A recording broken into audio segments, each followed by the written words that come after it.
Hello, and welcome to the annual meeting of shareholders of Triple Flag Precious Metals Corp. Please note that today's meeting is being recorded. If you participate in today's meeting and disclose personal information, you will be deemed to consent to the recording, transfer, and use of the same. If you disclose personal information of another person in today's meeting, you will be deemed to represent and warrant to Computershare and the company that you first obtained all required consents for the disclosure.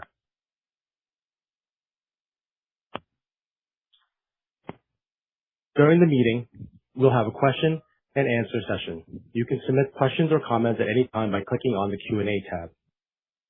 It is now my pleasure to turn the meeting over to Dawn Whitaker. Thank you. Good morning and welcome to the annual general meeting of Triple Flag Precious Metals Corp. I'm Dawn Whitaker, a director of the company and chair of the board of directors. We look forward to this meeting and the opportunity it provides to speak with our shareholders. Joining me this morning via webcast are Sheldon Vanderkooy, our Chief Executive Officer, Eban Berry, our Chief Financial Officer, James Dendle, our Chief Operating Officer, Warren Deal, our Vice President and General Counsel, and David Lee, our Vice President, Investor Relations. The nominee directors, auditors, and other members of the Triple Flag management team are also attending remotely, either by teleconference or webcast. I would now like to call to order this annual meeting of shareholders of Triple Flag Precious Metals Corp.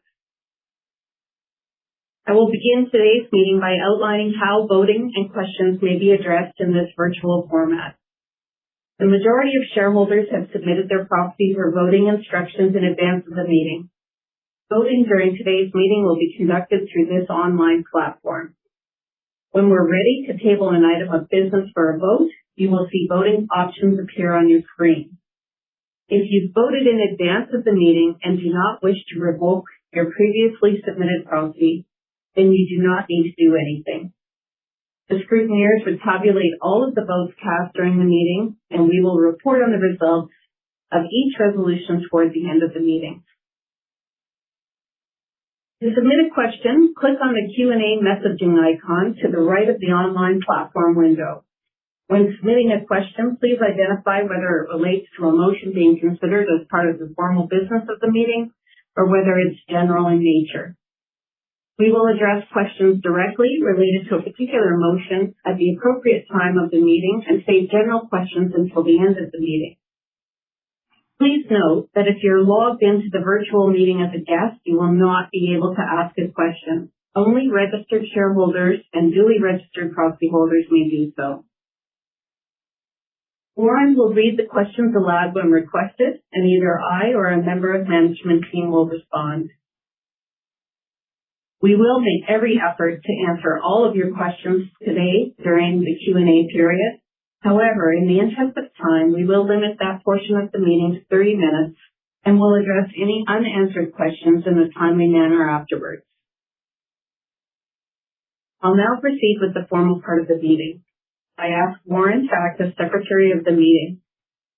Computershare Investor Services, Inc. is acting as scrutineer of the meeting by way of its representative, Louise Waltenbury. Only shareholders of record at the close of business on March 17, 2026, or their proxies are entitled to take part in and vote at this meeting. To make the best use of our time, certain shareholders have been asked to move and second the motions which are called for in the notice of meeting. A copy of the notice of meeting and proof of its mailing have been filed by the company. The scrutineer's report indicates that a quorum is present. I now declare that this annual meeting has been properly called and is duly constituted for the transaction of business for which it has been called. Today's agenda will consist of the presentation of the company's 2025 annual financial statements, followed by 3 resolutions. First, to elect the board of directors for next year. Second, to appoint the company's external auditor for fiscal 2026 and to authorize the directors to fix the auditor's remuneration. And third, to consider an advisory resolution on the company's approach to executive compensation. On behalf of those speaking today, I would like to note that today's remarks may include forward-looking statements. Details regarding forward-looking statements can be found in the company's annual information form and other public documents. Actual results could differ materially from the forecasts, projections, and conclusions in the forward-looking statements made today. I should also note that during the meeting, we may pause from time to time to review messages from Warren. Thank you for your patience as we do so. I'd now like to place before the meeting the consolidated financial statements of the company together with the notes and the auditor's report to the shareholders for the year ended December 31, 2025. These are included in the annual report, which can be retrieved from the Triple Flag Precious Metals Corp website or SEDAR+. Warren, are there any questions or comments submitted in connection with the financial statements? No, Dawn. We have not received any questions on the financial statements. Thank you, Warren. We'll now move to the nomination and election of directors. Our management information circular contains detailed biographies setting out the valuable qualifications and diverse backgrounds of our director nominees proposed. 9 directors are to be elected. I'm pleased to report that based on proxies received by the scrutineer in advance of the meeting, each director nominee received votes in favor of at least 94% of the votes cast. We'll now consider the election of directors. I declare the polls open on all resolutions. Warren, are there any questions or comments submitted in connection with the nomination and election of directors? No, Dawn. We have not received any questions related to this item. Thank you. May I please have a nomination for the election of directors? My name is Divan Bari, and I'm a shareholder. Madam Chair, I nominate the following persons for election as directors of the company to hold office until the next annual meeting of the shareholders or until their successors are duly elected or appointed. Don Whitaker, Susan Allen, Patrick Merrin, Christopher McLeave, Jeff Burns, Mark Cicerelli, Blake Rose, Sheldon Vanderkooy, Elizabeth Wade. My name is Steve Bristol and I am a shareholder. Madam Chair, I second the motion. Thank you, Ivan and Steve. Triple Flag's bylaws require that nominations of directors by shareholders be received by the directors at least 30 days in advance of the meeting in order to be valid. As no nominations, other than those set forth in the Management Information Circular and included for election at this meeting, were received prior to the deadline, the nominations are closed. As this is an uncontested election, pursuant to the Canada Business Corporations Act, shareholders will vote for or against nominees for election to the board. In short, any nominee who does not receive a majority of the votes cast for their election will not be elected. But because certain nominees for election to the board are incumbent directors, an incumbent director who is not so elected may continue in office until the earlier of the 90th day after election or the day on which his or her successor is appointed or elected. I'm advised by the scrutineer that there are very few votes cast by proxy in respect of the director nominees. I'm advised by the scrutineer that very few votes cast by proxy in respect of the director nominees were voted against such nominees. The number of votes in favor and against for each individual director nominee may be obtained from the scrutineer. You have now heard the motion for the election of directors. I ask shareholders or their appointees to cast their votes through the online portal.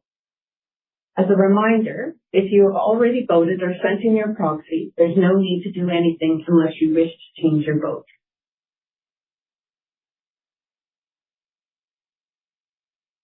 We'll now move to the next item of business, the appointment of the auditor.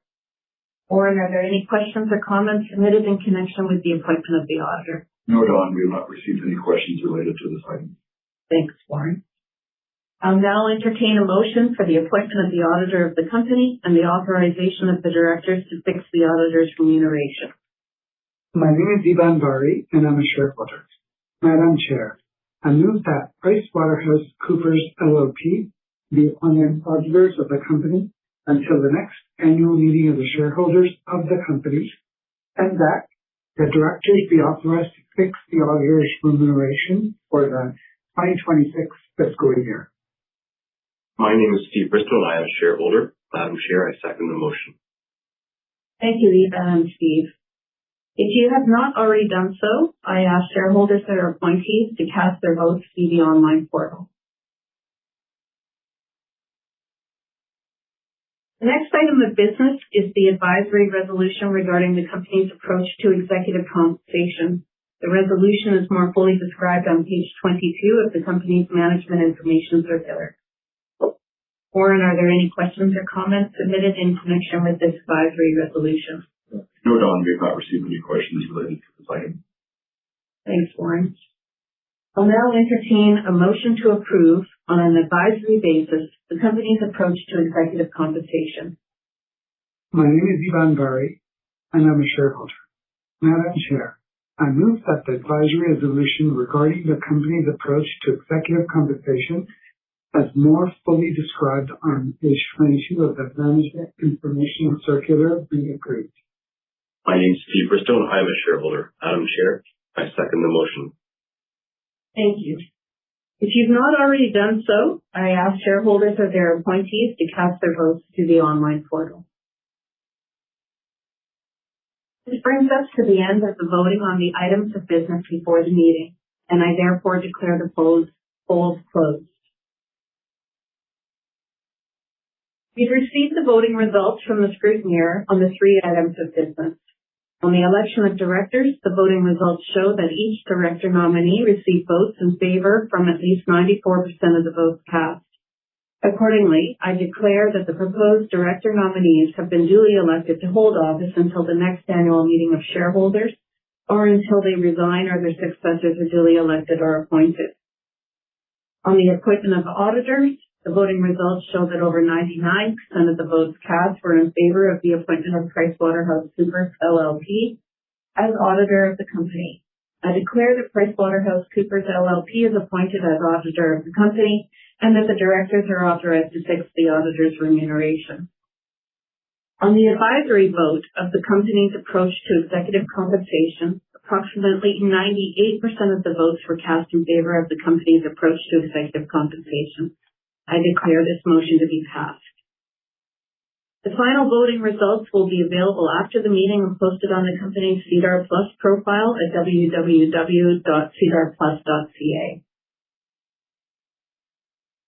If there's no further business, can I have a motion to terminate the meeting? My name is Ivan Bari, and I'm a shareholder. Madam Chair, I move that the meeting terminate. My name is Steve Bristow, and I am a shareholder. Madam Chair, I second the motion. Thank you both. I now declare the meeting terminated. On behalf of the company, I would like to thank you for taking the time to join us online or over the phone. I wish all the best to you and your families. Thank you for attending today's meeting. The meeting has concluded, and you may now disconnect.